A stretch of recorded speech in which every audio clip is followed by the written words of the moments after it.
What is up, people? We're right here working on this Dodge Charger 2013, replacing this coolant crossover pipe.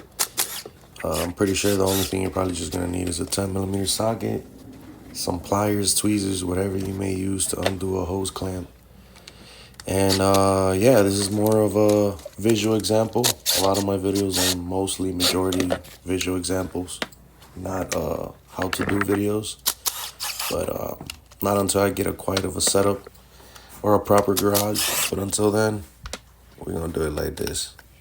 Anyways, guys, I hope you guys enjoy this video. If you feel a little generous, subscribe.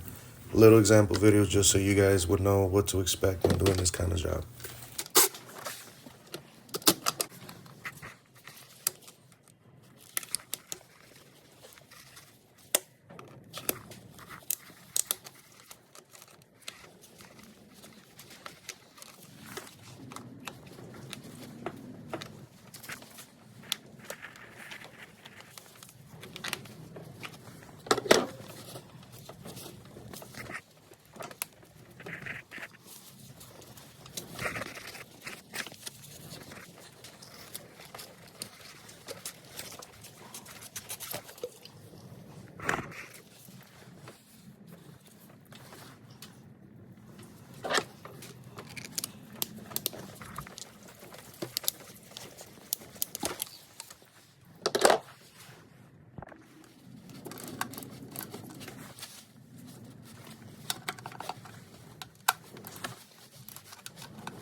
fuck, man?